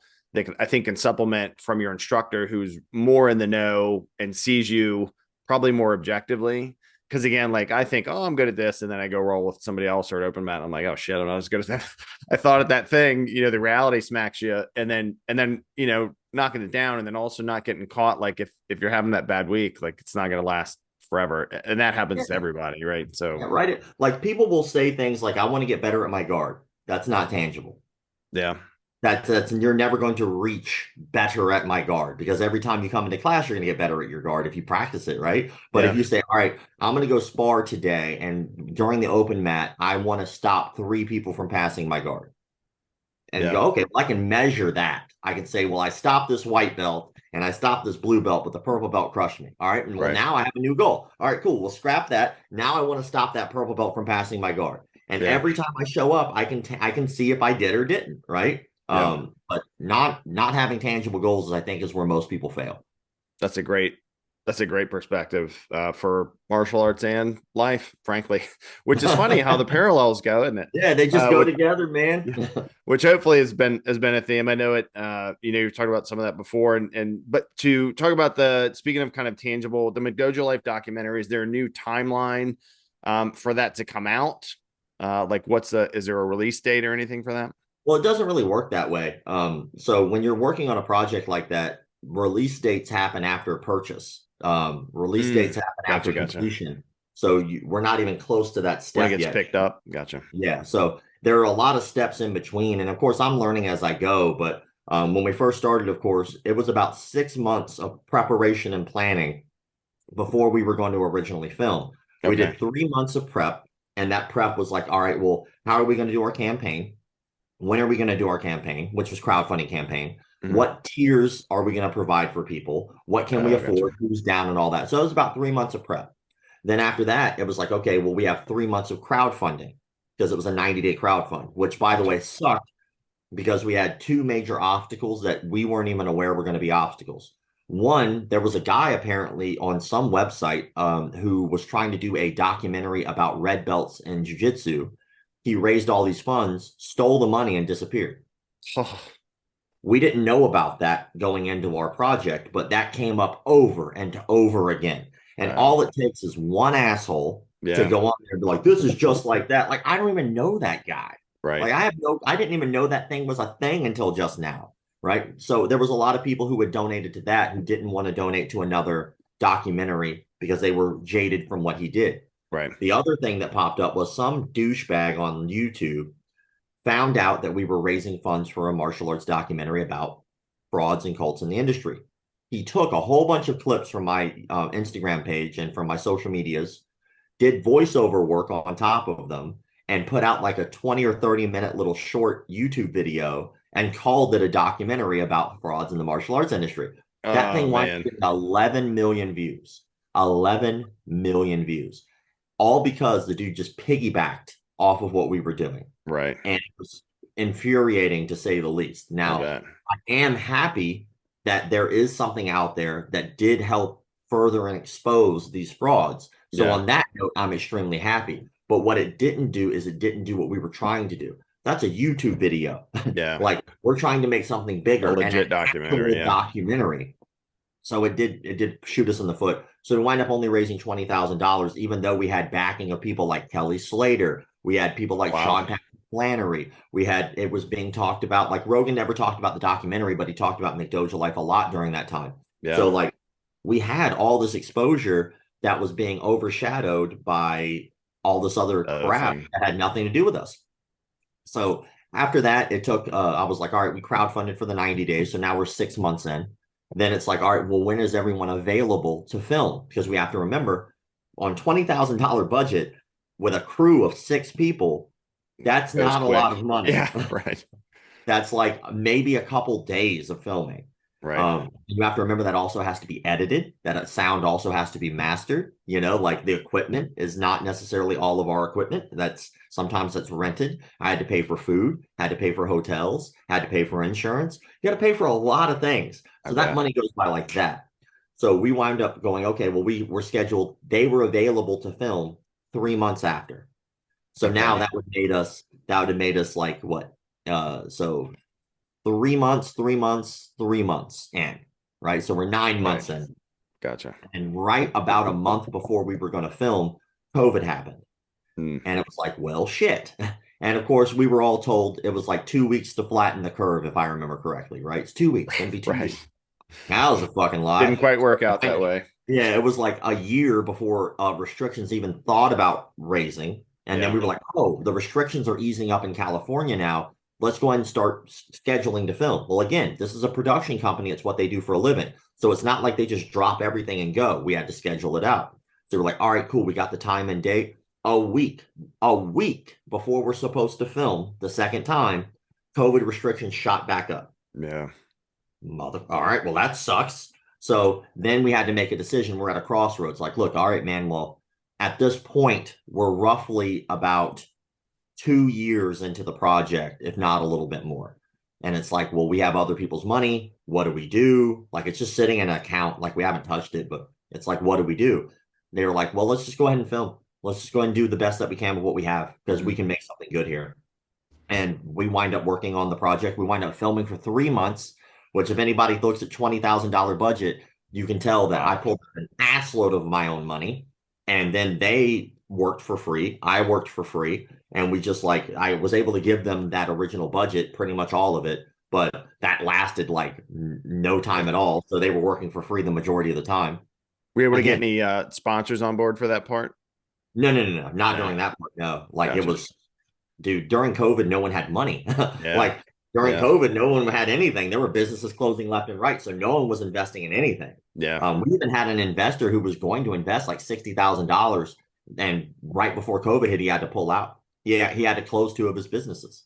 So it was like we got put in a position where it's like we just got to do with it what we can. Sure. Well, we came out the other end. We wound up putting together what they call a pitch deck, a sizzle reel, which is the concept trailer. And then we wound up putting together like an investor package. Well, that got around to a friend of mine named Jonathan Sadowski. Jonathan Sadowski is a producer. He's a jiu-jitsu guy as well, but he's also on this show called like Sex Life or Sex Love or something like that on Netflix. And it's a huge show. Well, he got a hold of the trailer and he was like, dude, don't settle. Don't settle. Like, you have something good here. Nice. He was like, what you guys did with that short budget, he was like, get more budget. He was like, you could make something great. So he was like, we were like, well, the problem is that right now that we're trying to put together the trailer, the sizzle reel, and none of it is turning out the way we like it to turn out. So he's like, I got a guy for you. He got us in touch with an Emmy award-winning director. His name's Adam Wood. So Adam Wood is now the director of our film. Awesome. Best thing that's happened to the project so far. Adam Wood came on board. He got us in contact with his production team. So now we're all working together. He got us represented by a company called UTA, United Talent Agency, which is one of the top 3 talent agencies in the world. So we have that representation now. Then randomly, as we're still working on the project, Mo from ADCC. I don't know if anybody knows Mo or not, but I had been talking to Mo for a long time, and I did not know Mo was Mo from ADCC. I didn't know that. We were just talking. I never we were talking in the DMs and I never really looked through his shit. I was just talking to a guy named Mo. All right. But we had talked often. We talked about the fight sports controversy because Mo had a page dedicated to just that, which he still does, by the way, a page dedicated to some shady things in jiu-jitsu. Gotcha. But I talked to him mostly through that page. So I didn't know he was Mo. Well, randomly he asked me, he goes, hey man, do you want to go to ADCC? I was like, yeah, but it was sold out in 2 days. I was like, I don't know how you can get me in. He goes, I run it. I don't give a fuck. That's cool. So I was like, all right. So he got me a media pass. Me and my homie, Matt from Epic Roll, we wind up going out to ADCC, had a blast. And I happened to be in the backfighters area where they're getting warmed up. And I had my media badge and I look over and there's Jocko, one of the sponsors for ADCC. And I was like, I got to go talk to him. Yeah. And I walked up to him, super surreal. I went to go walk up to him and he goes, oh, hey, Rob. And I was like, oh, dang. My God. But he had already talked about some of the work that I had done on his show before, specifically the kid in Taiwan who was put in a coma and killed. He talked that story in depth. And so he goes, oh, hi, Rob. He goes, how's the documentary? And I was like, no fucking way. So I was like, all right, well, I started telling him about the budget thing. Started off with yeah, man, we only raised $20,000, and he stopped me and he goes, why didn't you ask me for money? And I was like, I didn't know I could do that. Dang, right. I didn't know that was a thing. He's like, I'm a supporter of what you do. And then midway through the conversation, ADCC starts. So he got pulled away and he sat down and, he started watching the fights. But I was like, all right, well, let's call that. Let's see if he's being serious. Which he's not a guy who's usually not. So, right. I mean, he's a nice dude for sure. He's a super awesome guy. He's much more polite and funny and witty than I think that most people would probably think. If you think Jocko, you saw him, you were like Navy SEAL Jocko. You would think differently, but he's just a cool dude. He's just a dude. Nice. And so I had our team send him an email, which went to his assistant. We got a response in an hour. I was like, we set up a meeting. I got my ticket that day. I flew out to the Victory, Oh, yeah. where which we had already filmed with Dean Lister out there for the documentary originally. So it was Oh, cool cool. to come back there. And we had like a 2.5 hour meeting, which is like above and beyond what I thought we'd be able to get in terms of time. Yeah. And we just talked about the project and fake martial arts and the impact this could make for the world and the community. And then when it was over, I just asked him, I go, hey, man, is this something you want to be a part of? And he goes, absolutely. Shook my hand. A couple months later, several months later, we finally agreed on the terms. And now he is an executive producer of the film. Awesome. And then now we have been able to raise about 1/3 of the funds that we need in order to get the project completed. I'll find out this weekend if another major investor will be coming on board.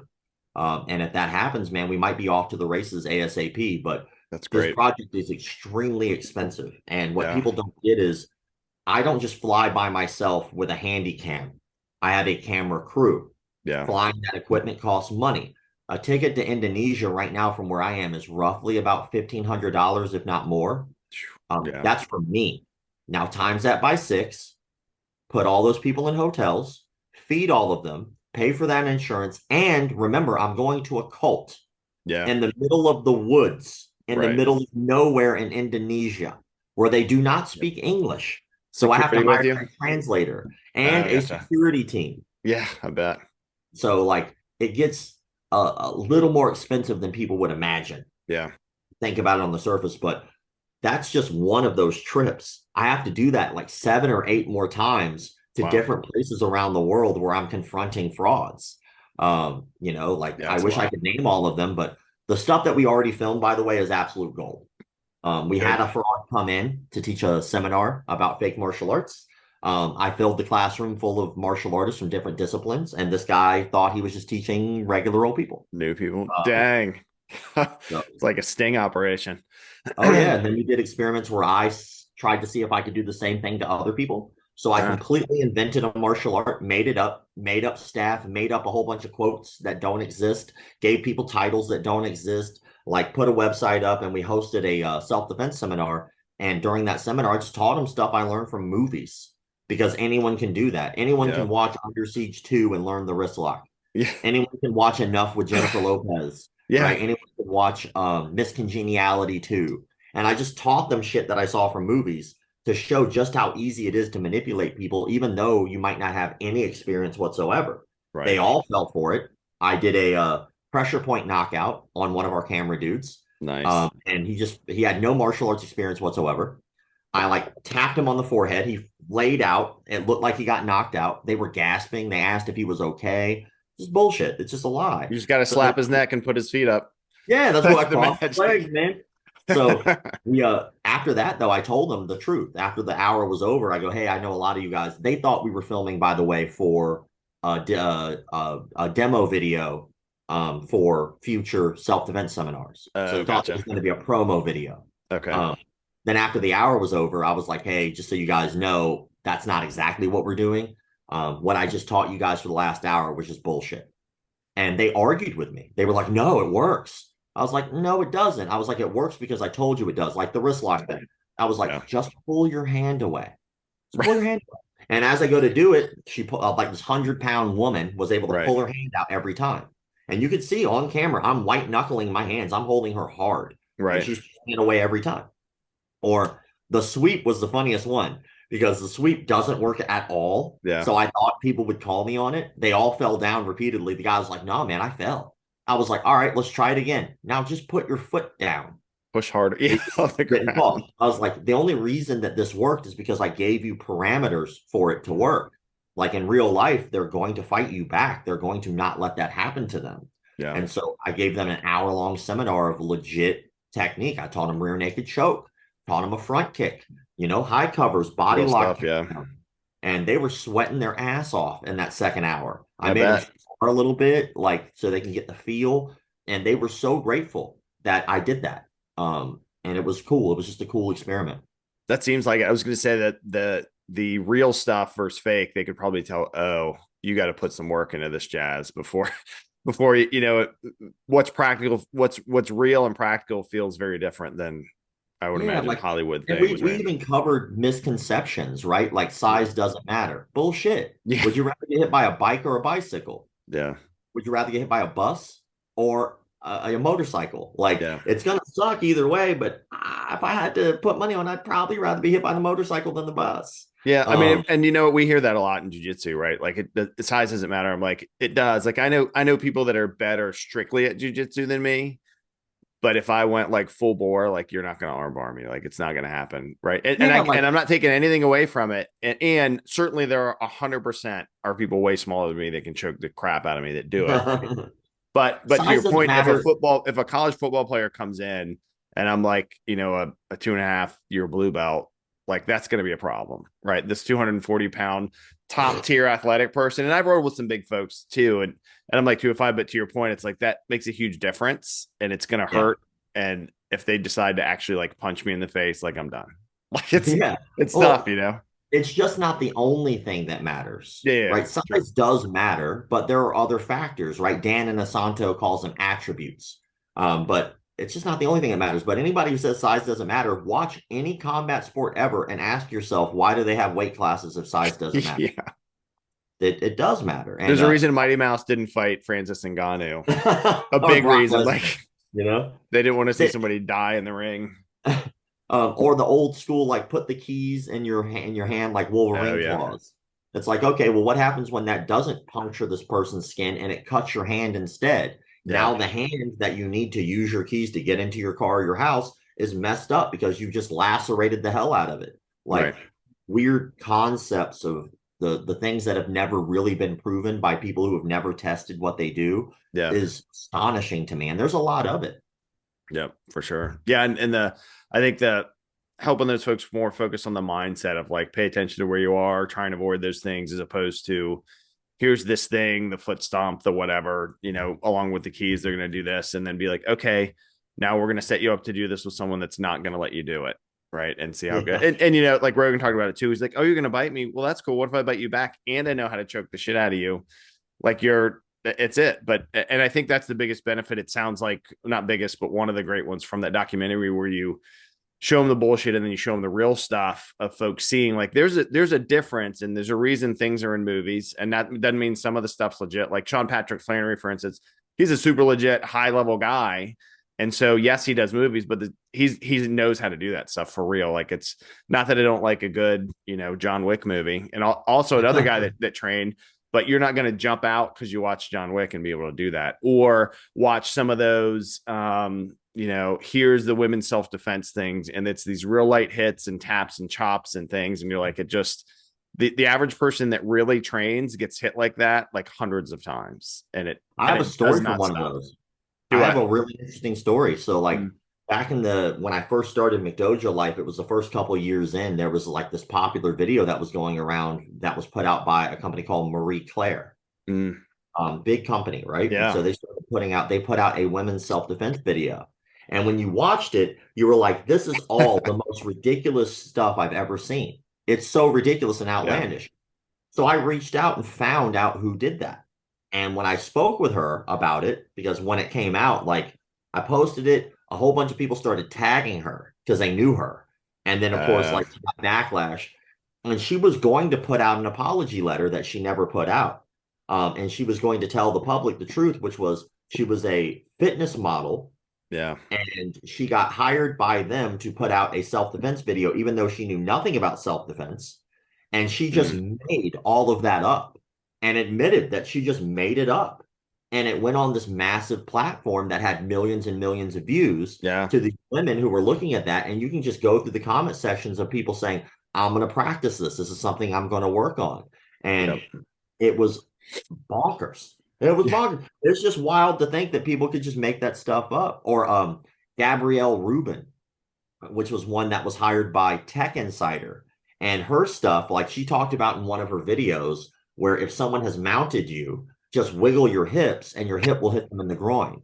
Like if anyone ever has done jujitsu and you've ever mounted someone, I've been doing this for 26 years and I have never had someone move in a way where their hip hit me in the groin while I was mounted.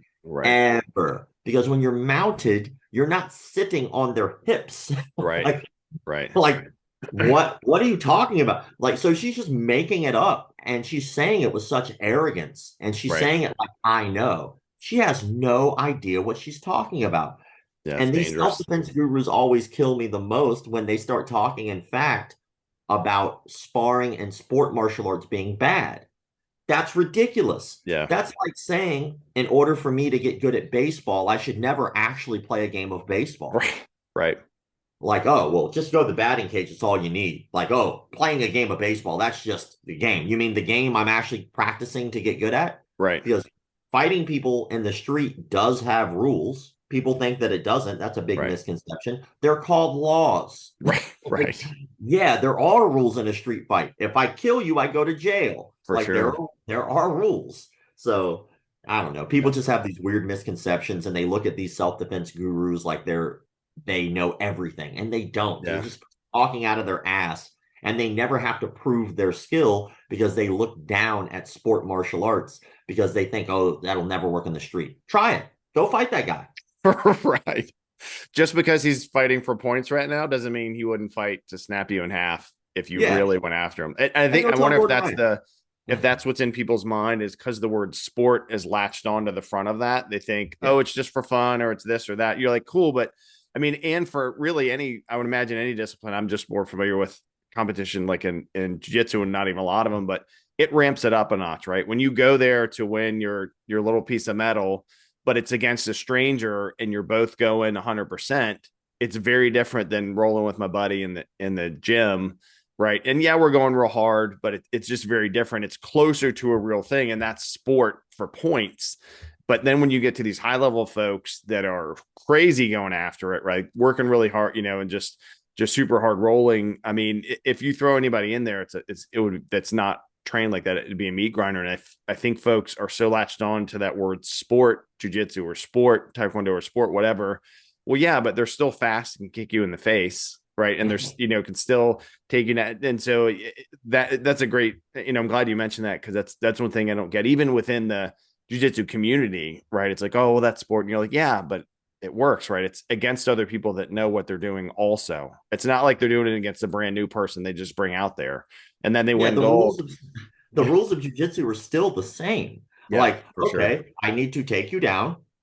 I need to pass your guard. I need to get to a dominant position and establish and hold that position. Then I can submit you. Yeah. In a real fight, if that's your skill set, I need to get to a dominant position. Right. I need to secure that position, and I need to submit you. Yep. That doesn't change whether it's sport or real life. The only difference is now you've opened up new toolboxes for me. You're going, okay, I can also add these other things. Whereas self-defense gurus always go, I have these things. I don't have any of these other skills, but I can bite you, pinch you, eye gouge you, and hit you in the groin. You don't need to go to class to learn how to do those things. Right. You don't need to, like, are you guys actually practicing biting each other all the time in class? No, you're not. Are you poking each other in the eye for real? No, you're not. Are you grabbing each other's hair all the time? No, you're not. Are you fish hooking each other all the time? No, you're not. Because none of those things actually require practice. You don't need to practice biting. I practice biting all the time when I chew my food. Right. So you've done it millions of times probably. So you're well versed in the biting arts, in the fighting arts. So we talked about your documentary, other good combos. There's some more like future for you and martial arts that we touched on, if you want to get into it, about bringing martial artists together, like multiple martial artists, multiple disciplines, kind of akin to the computer electronics show, or if you like, I like comic books, the what is that annual big one they do? Comic-Con, right? Something like that. Yeah. But for martial arts, what are your thoughts on that? And what is your kind of vision or even actions you're already taking towards something like that? Yeah. So ever since I was a kid, there's been this thing, which is supposed to be our industry's biggest event, which is called the Martial Arts Super Show. And the Super Show is put on by Century Martial Arts, more specifically MIA, the Martial Arts Industry Association, which is more geared towards business. And ever since I was a kid, people I highly respected would go and they would do seminars, or they would teach there, or they would give panels and conversations. And I noticed it was all geared towards business owners. It wasn't geared towards fans. It wasn't geared towards students. It wasn't geared towards assistant instructors. It was geared towards people who owned schools, who needed business information to make their martial arts school better. And because of that, it was just really bland. It's just bland. It could be like, they even had great instructors there. I mean, Chris Cyborg taught a seminar there last time.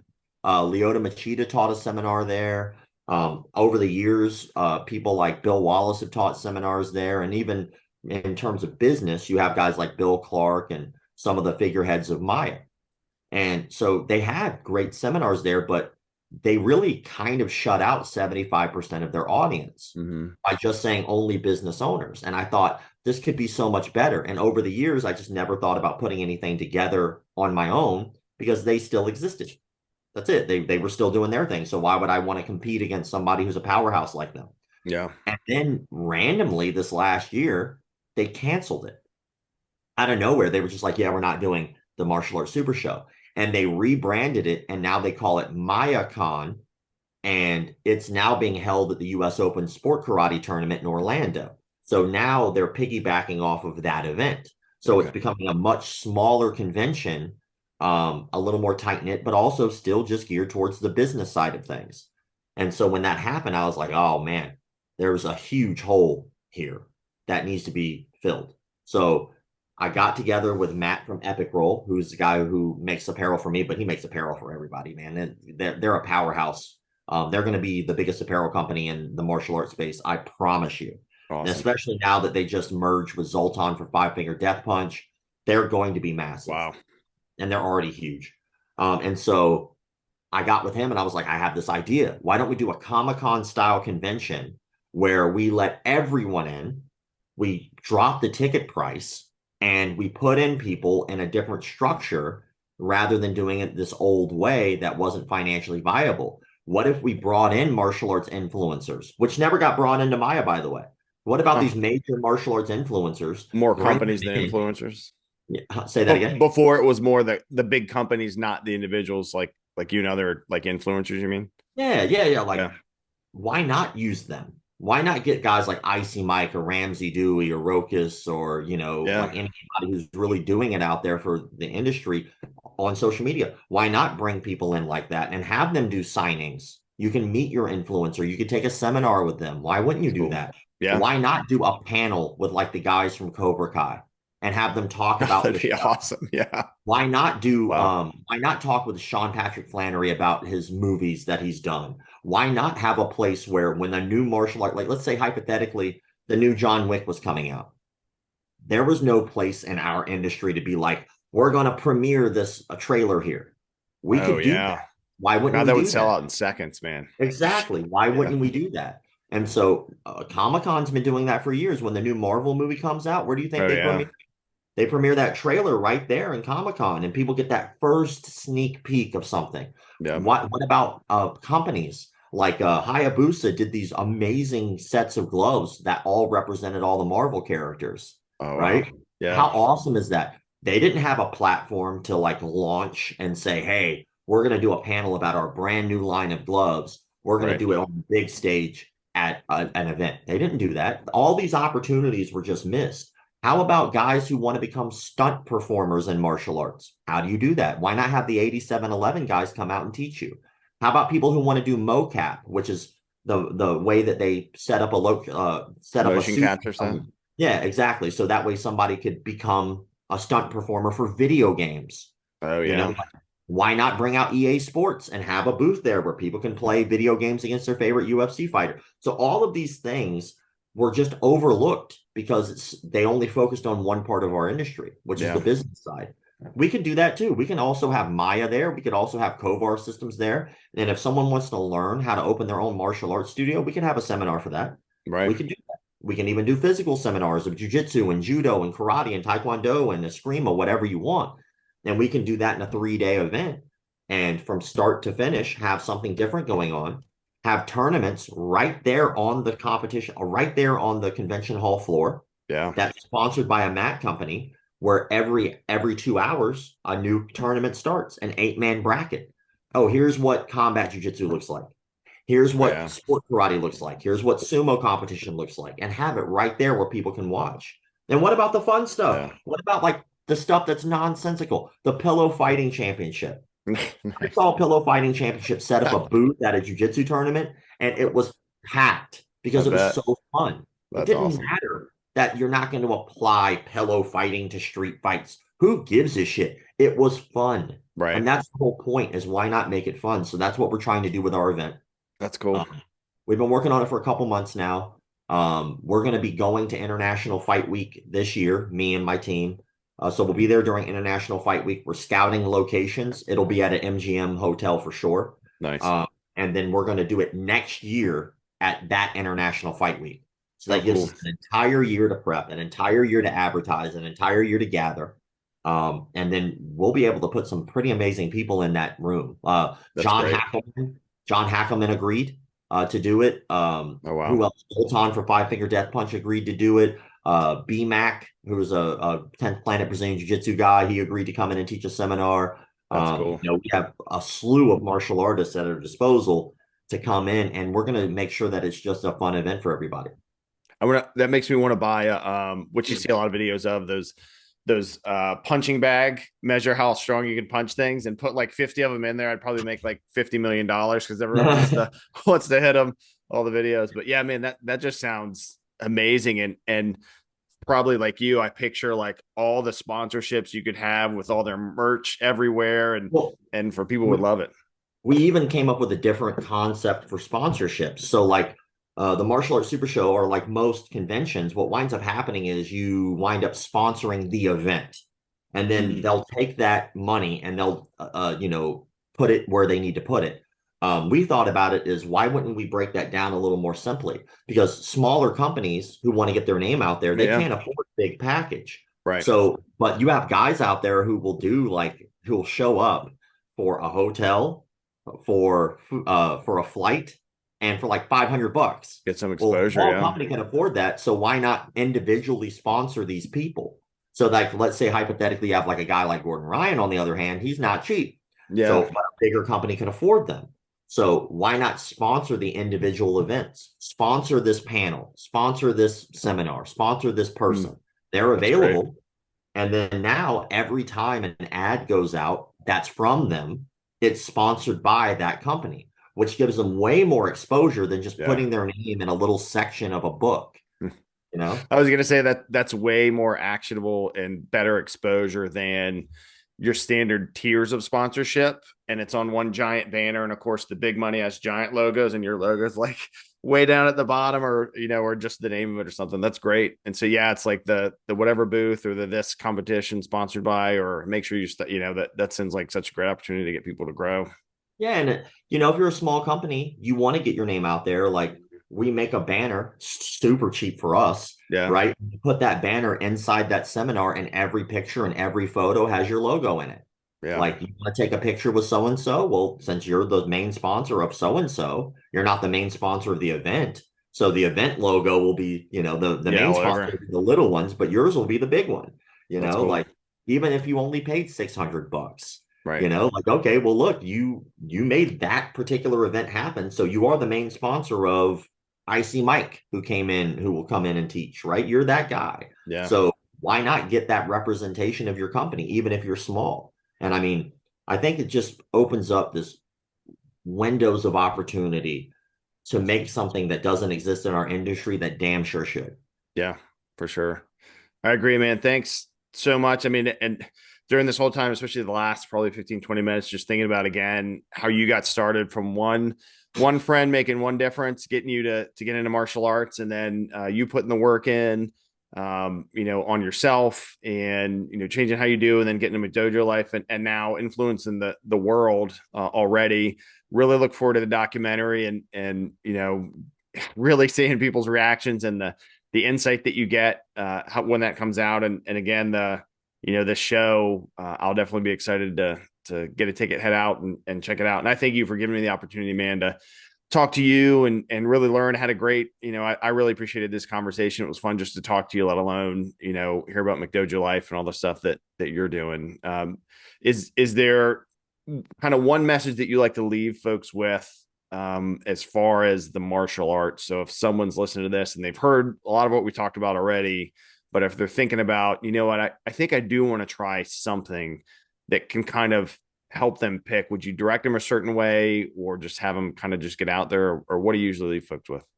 Well, I get asked the question all the time, what's the best martial art to get into?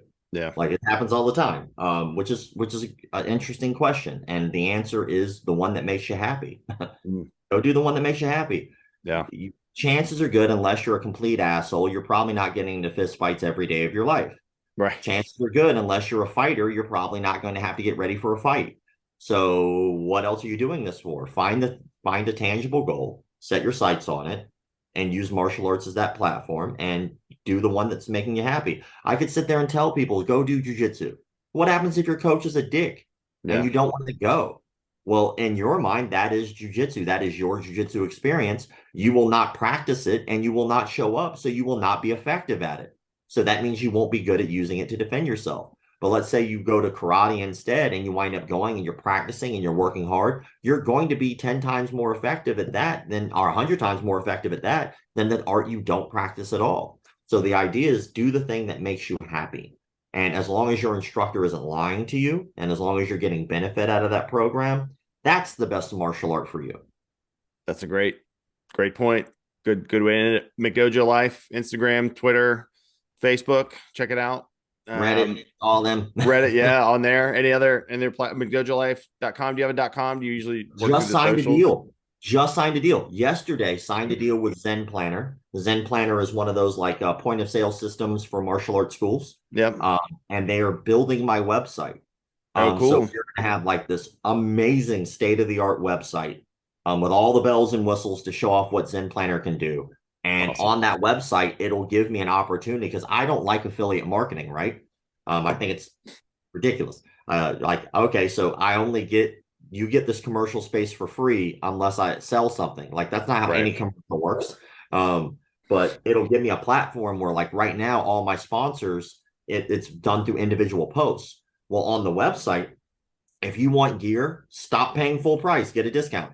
If you want like a point of sale system for your martial arts school, get a discount. If you want supplements, get a discount. If you want gear, get a discount. Like all that stuff will be available right there on the website. Nice. If you want to research someone's name, like, oh, is so-and-so been on McDojo Life? You can type it into the search bar and it'll pop up if I've ever done an article or a story about them. Oh, that's great. It will kind of automatically become an Angie's List for martial arts schools and slowly but surely become this beautiful list of people to avoid. Like if you type in someone's name, that will push them to the top and people will know for a fact, hey, so-and-so was brought up on rape charges 10 years ago. Do you really want to train with them? So it's going to give me like a real big tool in the industry to be able to fight and combat these frauds more. That's awesome. So is that coming out in the next couple of months or so? Yeah, like we signed the deal yesterday. Oh, wow. So we went and did all the lawyer stuff. So we signed the deal yesterday. And now that we signed the deal, now it's time to move forward and kind of like start nitpicking, like what do I want and all that. So that's going to take time to develop what it's going to look like. But it'll probably be a couple months. But once it does come out, you'll know.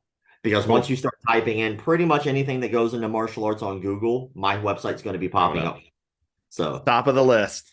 Yeah. That's great. That's awesome. Yeah, so that'll be a great resource. Operation Smile you have on your link tree, I think on Instagram already for Smile and Cleft Condition. So everybody consider giving to that. Great work they're doing all around the world, right? That's a global kind of thing. It's an incredible organization. They really do. And you know, in the United States, the Shriners also do similar work, but it's only in the United States. Oh, gotcha. Operation Smile is global, and they go to places where they are so impoverished that they can't even afford food. So getting a major surgery like that is not something that they can afford. Well, Operation Smile, I think for every like $200 or something like that, they're able to do one surgery. That's that changes a kid's life, you know? So that's a huge thing for me as someone who was born with one. Yeah, no doubt. We've changed a lot of lives, man. Thanks for taking some time out of your life for this show, for the KEV Talks podcast. Listeners, check out McDojo Life on all the platforms I talked about. And Operation Smile, you can look them up direct or go through Rob's link tree. Rob, thanks again. It's great to meet you. Look forward to being in touch and just all the great things you have going on, man. Thank you for the support, man. It means everything. Yep, absolutely. All right. See y'all.